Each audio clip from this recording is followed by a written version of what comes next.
विवाह संपन्न हुआ। आज से आप दोनों पति पत्नी हैं।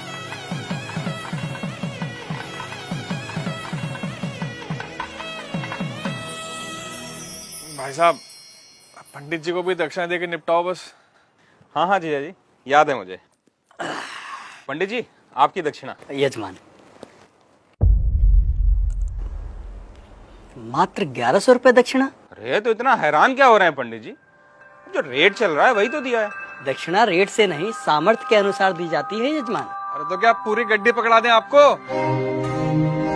अरे श्रीमान, मैंने ऐसा कब कहा? मैं तो बस ये कह रहा हूँ कि आप लोगों ने विवाह इतनी धूमधाम से किया है और दक्षिणा इतनी कम।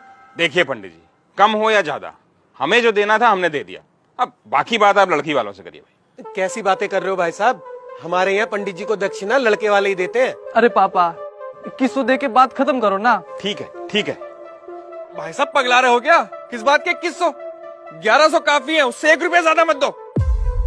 अरे जीजा जी, आप पंडित जी को देख नहीं रहे हो क्या? कैसे शुभ काम को अशुभ बनाने में लगे हुए हैं। अब दक्षिणा को भी इन्होंने भिक्षा बना के रख दिया है। बस यजमान बस, ये आपकी दक्षिणा लीजिए, रखिए इसे। लेकिन एक बात मैं आपको बता दूं, बिना दक्षिणा के कोई भी यज्ञ संपन्न नहीं हो सकता, क्योंकि दक्षिणा यज्ञ की पत्नी होती है और सामर्थ्य होने के बावजूद दक्षिणा ना देने वाले व्यक्ति को गौ हत्या के समान पाप लगता है।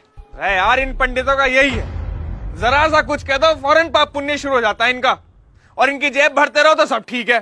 सही कह रहे हो जीजा जी। अरे मजे तो इन्हीं के हैं, गद्दे पे बैठ के 2-4 मंत्र पढ़ेंगे, विवाह संपन्न हुआ कह के मांग लो मोटी दक्षिणा। बस, बहुत बोल चुके आप लोग, अब मेरी सुनिए। अरे आप जैसे व्यक्ति लाखों करोड़ों रुपए विवाह के खान पान, गहनों, महंगी गाड़ियों, आतिशबाजी और बैंड बाजों में खर्च कर देते हैं, लेकिन जब समय आता है पंडित जी को दक्षिणा देने का, तब आपके हाथ रुक जाते हैं, मानो पंडित ने दक्षिणा नहीं आपसे आपकी संपत्ति मांग ली हो।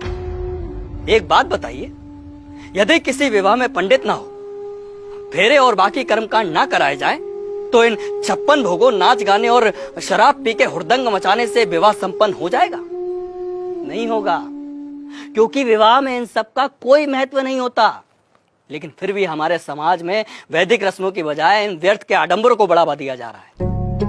विवाह में फला बैंड आएगा, मेगा फार्म हाउस होगा, विवाह में आने वाले बारातियों को क्या और कितना शगुन देना है, इसकी तैयारी महीनों पहले शुरू हो जाती है। और मंडप में अगर पंडित सुपारी मांग ले तो आप कहते हैं कि अरे पंडित जी भूल गए।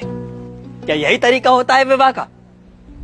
और आप क्या कह रहे थे प्रकाश जी कि पंडित का काम ही क्या होता है? आराम से बैठ के 4 मंत्र पढ़ देना और दक्षिणा के लिए हाथ फैला देना। तो श्रीमान सुनिए, विवाह गुड्डे गुड़ियों का खेल नहीं होता, 7 जन्मों का अटूट बंधन है, जिसमें पंडित मंत्रोच्चारण करके देवताओं का आह्वान करता है और वर वधू को परिणय सूत्र में बांधता है। इसलिए पंडित और उनके द्वारा किए गए कार्यों की कुछ तो मर्यादा रखिए। उन्हें दक्षिणा भीख समझकर नहीं, आपको जीवन की सबसे बड़ी खुशी देने के लिए दीजिए। पापा, कब होगी विदाई? वो बाहर BMW वाला नखरे दिखा रहा है, कह रहा 2 घंटे लेट हो गए, 50,000 रुपए मांग रहा है।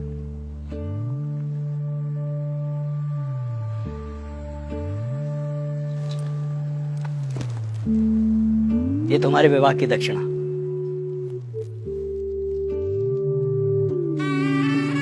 खुश रहो। पंडित जी, पंडित जी, पंडित जी